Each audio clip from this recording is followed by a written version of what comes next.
Good morning everybody. मेरा नाम Narendra Singh, DVM school Hodal. हम पढ़ रहे थे समास। समास का हमने फर्स्ट पार्ट कर चुके हैं। फर्स्ट पार्ट में हमने किया था कि समास किसे कहते हैं। उसके बाद हमने की थी कि समास का संक्षिप्त अर्थ क्या होता है, यानी कि संक्षेपण या छोटा स्वरूप। फिर उसके बाद हमने किया था समास विग्रह किसे कहते हैं। समास विग्रह के बाद हमने पढ़ा था कि समास के कितने प्रकार या भेद होते हैं। तो समास के आपके 6 भेद थे, जिनमें से हमने 2 भेद कर चुके हैं। पहला था आपका अव्ययी भाव समास और दूसरा था आपका द्वंद्व समास। आज हम समास का सेकंड पार्ट करेंगे। सेकंड पार्ट में आपका थर्ड जो आता है समास, उसका नाम है तत्पुरुष समास। क्या है? तत्पुरुष समास। तत्पुरुष समास को करने से पहले हमें तत्पुरुष समास के बारे में अच्छी तरह से जानना अति आवश्यक है। तत्पुरुष समास की सबसे पहले आती है परिभाषा कि तत्पुरुष समास कहते किसे हैं।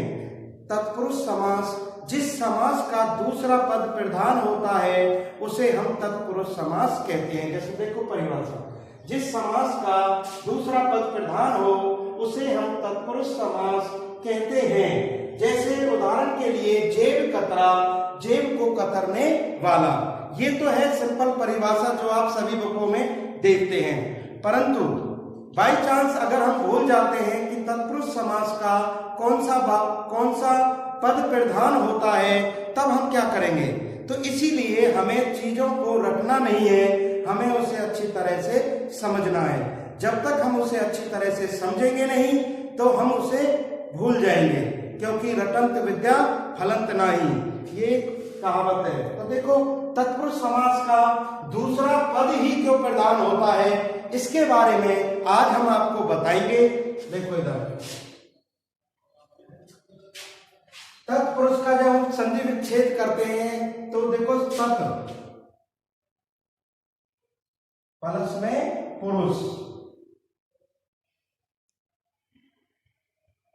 तो यही बनता है तत् प्लस में पुरुष।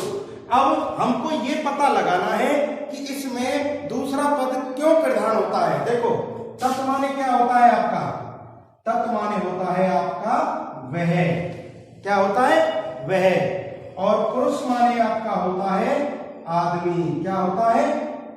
आदमी। अब देखो वह क्या है यहाँ पे, सर्वनाम। क्या है वह यहाँ पे? सर्वनाम। ठीक है जी। और आदमी क्या है यहाँ पे? संज्ञा। आदमी आपका क्या है? संज्ञा। तो हम पता कैसे लगाएंगे कि इसका तत्पुरुष समास का दूसरा पद प्रधान होता है। देखो तत् माने वह और पुरुष माने आदमी। वह होता है आपका सर्वनाम और आदमी होता है आपका संज्ञा। अब मुझे ये बताओ, ये हमारा ये हमारा पद फर्स्ट है और ये हमारा पद क्या है? सेकंड। अब देखो मुझे ये बताओ, संज्ञा पहले आती है या सर्वनाम पहले आता है? तो सीधी सी बात है, संज्ञा ही पहले आती है। तो ये आपका पहले आता है और ये आपका बाद में आता है। तो जो चीज पहले आती है हम प्राथमिकता उसी को देते हैं। तो इसीलिए हम कह सकते हैं कि संज्ञा जो है हमारी यहाँ पे पहले आई है, तो इसीलिए हमारा कौन सा पद प्रधान होगा? दूसरा पद प्रधान होगा। एक और तरीके से आप इसे समझ सकते हैं, तत् माने वह, पुरुष माने आदमी। अब मैं किसी की ओर इशारा करूं कि वह आदमी कल मेरे घर आया, तो मैं उस आदमी के लिए प्रयोग किया मैंने। वह किसके लिए प्रयोग किया? उस आदमी के लिए। फिर दोबारा सुने कि वह आदमी मेरे घर आया, तो वह सर्वनाम है यहाँ पे और आदमी संज्ञा है, और वह किसके लिए प्रयोग किया था? आदमी के लिए। तो इंपोर्टेंट यानी कि ज्यादा महत्व हम किसे देंगे? आदमी को। इस तरीके से भी हम समझ सकते हैं। और आदमी कौन सा पद है आपका? सेकंड पद है। तो इसी प्रकार हम कह सकते हैं कि जिस समास का दूसरा पद प्रधान हो उसे हम तत्पुरुष समास कहते हैं। और इसका उदाहरण मैं आपको बता चुका हूं, जेब कतरा, जेब को कतरने वाला। ठीक है। आशा करता हूं कि आपको तत्पुरुष समास की परिभाषा अच्छे से समझ में आ गई होगी। इससे आगे आता है कि तत्पुरुष समास के कितने प्रकार या भेद होते हैं।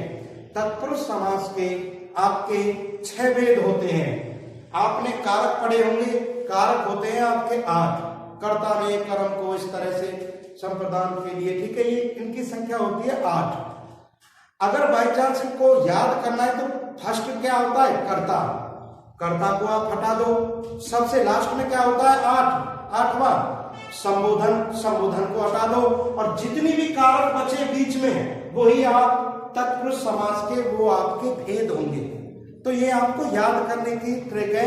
बाई चांस बच्चे क्या करते हैं कि पता नहीं चलता, संबोधन को भी लिख देते हैं। तो लिखने के पहला कारक हटाना है और लास्ट का संबोधन हटाना है, जो बाकी बचे वो सारे आपके तत्पुरुष समास के क्या होते हैं, भेद होते हैं। जैसे देखें तत्पुरुष समास के प्रकार। तत्पुरुष समास के 6 प्रकार होते हैं, जिनमें आपका पहला है कर्म तत्पुरुष समास। यहाँ पर तत्पुरुष समास लिख रखा है मैंने, और यहाँ पर विभक्ति, क्योंकि विभक्ति भी तत्पुरुष समास के साथ साथ हमें विभक्ति के बारे में भी ज्ञान होना अति आवश्यक है। जब तक हम विभक्ति के बारे में नहीं जानेंगे तब तक हम तत्पुरुष समास को बिल्कुल नहीं कर सकते, ठीक है। कर्म तत्पुरुष समास, कर्म की विभक्ति क्या है, को। इसके बाद आता है कर्म तत्पुरुष समास, इसकी विभक्ति क्या है, से या फिर के द्वारा, ठीक है। इसके बाद आता है आपका आपादान तत्पुरुष समास, इसकी विभक्ति है आपकी से या अलग होना, अलगाव की प्रवृत्ति जिसमें होती है। जैसे उदाहरण, अलगाव मतलब पेड़ से पत्ता टूट के गिरा, पेड़ से पत्ता टूट के नीचे गिर जाता है तो वो पेड़ से अलग हो गया, इस तरह से अलगाव, अलग होना किसी चीज से। इसके बाद है संबंध तत्पुरुष समास। संबंध से आप जानते हैं किसी के बारे में, एक दूसरे के बारे में संबंध बताना, और इसकी विभक्ति है आपकी का, के, की, ठीक है। इसके बाद आता है आपका संप्रदान तत्पुरुष समास। संप्रदान तत्पुरुष समास के बारे में आप जानते हैं के लिए, क्या है, के लिए, इसकी विभक्ति क्या है, के लिए।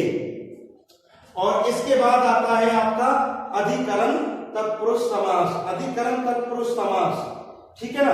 अधिकरण में क्या आएगा, अधिकरण तत्पुरुष समास की जो विभक्ति है वो मैं या पर, मैं पर, ठीक है, मैं हो या पर हो। तो ये आपके समास के प्रकार है तत्पुरुष समास के, ये आपकी विभक्ति है और इनको जानना अति आवश्यक है। इसके बाद आपका आता है, अब हम इनके बारे में पढ़ेंगे। इसके बाद आया फर्स्ट आपका कर्म तत्पुरुष समास। तो देखो जितने भी ये समास है सभी की परिभाषा सेम है, बस चेंज क्या, उनकी विभक्तियां लगानी है उनके साथ। जैसे देखें इस समास में दोनों पदों के बीच में को विभक्ति का लोप होता है, यानी कि वो दिखाई नहीं देती, लोप माने अदृश्य। तो को विभक्ति का लोप होता है, उसे हम कर्म तत्पुरुष समास कहते हैं। उदाहरण आप देख सकते हैं, वन गमन। तो देखो यहाँ पर वन, इसका जब विग्रह करेंगे तो वन को गमन करने वाला, तो देखो यहाँ पर को विभक्ति है ना, तो इसका लोप है ना यहाँ पे वन गमन में, और वन को गमन करने वाला, इस को से हम पता लगा सकते हैं। अगर एग्जाम में आपको ये भी दे दे पूरा कि ये बताएं कि वन को गमन करने वाला में कौन सा समास है, तो आप को विभक्ति को देखकर ही बता सकते हैं कि को विभक्ति किसकी है, कर्म तत्पुरुष समास की है।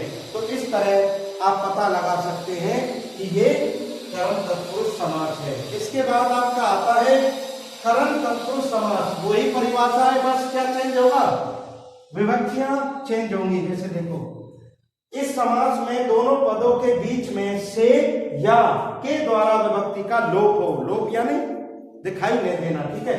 उदाहरण के लिए हस्तलिखित, अब देखो इसका विग्रह करने पर हाथ के द्वारा लिखित, हाथ के द्वारा लिखित, यहाँ पर के द्वारा मिल गया आपको। आप इससे देखकर ही बता सकते हैं कि ये कर्म तत्पुरुष समास है।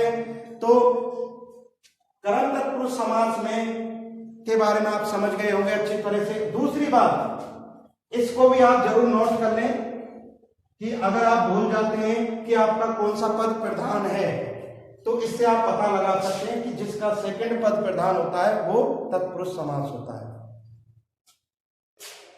इसके बाद आपका आता है अपादान तत्पुरुष समास। मैंने आपको पहले बताया था कि जो तत्पुरुष समास के भेद है उनकी परिभाषा सेम है, सिर्फ क्या है, विभक्ति ही चेंज होगी। क्या चेंज होगी? विभक्ति। देखो इस समास में दोनों पदों के बीच से अलग होना, विभक्ति का लोप होता है, उसे क्या कहते हैं? अपादान तत्पुरुष समास कहते हैं। जैसे उदाहरण के लिए ऋण मुक्त, तो इसका विग्रह क्या हुआ? ऋण से मुक्त। अब देखो ऋण क्या है? यहाँ पे ऋण होता है जब हम किसी से कुछ पैसे उधार लेते हैं या किसी का कर्ज हमारे ऊपर होता है और वो कर्ज हम उसको वापस लौटा देते हैं तो हम उससे मुक्त हो जाते हैं। तो ये क्या हुआ? अलगाव की प्रवृत्ति हुई, अलग हो रहा है ना। तो इसीलिए कौन सा समास आएगा यहाँ पर? अपादान तत्पुरुष समास आएगा। इससे अगला भाग है इसका 4, संबंध तत्पुरुष समास।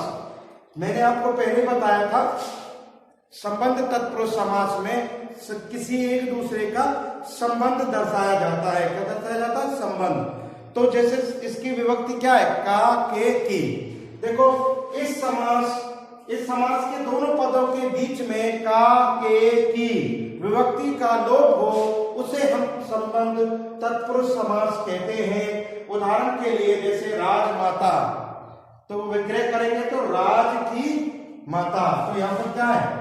की क्या हो गया? आपका विभक्ति हो गई, संबंध दर्शा रहा दोनों का, राज और माता का दोनों का संबंध दर्शाया, तो इसलिए हम पता लगा सकते हैं कि ये आपका संबंध तत्पुरुष समास है। इसके बाद आपका आता है नोट। संबंध तत्पुरुष समास में एक चीज और समझने वाली है, जो ये है कि संबंध तत्पुरुष समास, नोट, संबंध तत्पुरुष समास की विभक्ति का लिंग, वचन और द्वितीय शब्दों के अकॉर्डिंग या अनुसार भी हम परिवर्तन कर सकते हैं। ये चीज भी आप अपने दिमाग में डाल लें, ठीक है। इसके बाद आता है संप्रदान तत्पुरुष समास। संप्रदान की विभक्ति मैंने आपको लिखवाई थी संप्रदान के लिए। क्या लिखवाई थी? संप्रदान के लिए, किसी को दान देना, संप्रदान, अपने आप अपने पास जो चीज है वो किसी को देना, ठीक है। तो देखो जिस समास के दोनों पदों के बीच में के लिए विभक्ति का लोप हो, उसे हम संप्रदान तत्पुरुष समास कहते हैं। उदाहरण के लिए रणभूमि, क्या है? रणभूमि, रण के लिए भूमि, तो यहां पर क्या लग गया? के लिए, रण के लिए भूमि। तो ये रण के लिए भूमि जो है ये आपके दर्शा रही है, संप्रदान तत्पुरुष समास को दर्शा रही है। इसके बाद आपका है तत्पुरुष समास का जो आखिरी भाग है वो है अधिकरण तत्पुरुष समास। इस समास के दोनों पदों के बीच में या पर विभक्ति का लोप हो, उसे हम क्या कहते हैं? उसे हम अधिकरण तत्पुरुष समास कहते हैं। उदाहरण के लिए प्रेम मगन, प्रेम को प्रेम में मगन, देखो प्रेम में विभक्ति आ गई, इससे हम पता लगा सकते हैं कि आपका अधिकरण तत्पुरुष समास है। जैसे उदाहरण के लिए देखें सिर दर्द। अब देखो सिर दर्द होता है जो आपके, तो वो सिर के बाहर तो नहीं होता, अंदर ही होता है। तो हम जब इसका विग्रह करेंगे सिर में दर्द, ठीक है, सिर में दर्द विग्रह करेंगे। तो आज हमने क्या पढ़ा सेकंड पार्ट में? आज हमने तत्पुरुष समास के बारे में अच्छे से जाना कि तत्पुरुष समास किसे कहते हैं, तत्पुरुष समास का कौन सा पद प्रधान होता है, तत्पुरुष समास का दूसरा पद प्रधान होता है। ये भी आपको बताया कि तत्पुरुष समास का दूसरा पद ही क्यों प्रधान होता है। तत् माने वह, पुरुष माने आदमी, वह क्या है? सर्वनाम, आदमी क्या है? संज्ञा, संज्ञा पहले आती है, इसीलिए सेकंड पद इसका प्रधान होता है। फिर हमने इसके भेदों के बारे में पढ़ा।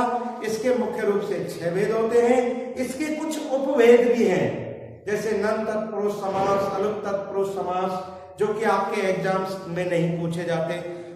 अगर फिर भी किसी को उनके बारे में जानना हो तो मैं जब ये वीडियो समाप्त हो जाएगी, समास कंप्लीट हो जाएंगे, मैं लास्ट में अपना नंबर दूंगा, उनके बारे में अगर आपको जानना है तो मेरे फोन पर कॉल करके आप जान सकते हैं। तो अगला जो भाग है वो हम थर्ड पार्ट में आपको समास के कर्मधारय और द्विगु समास कराएंगे।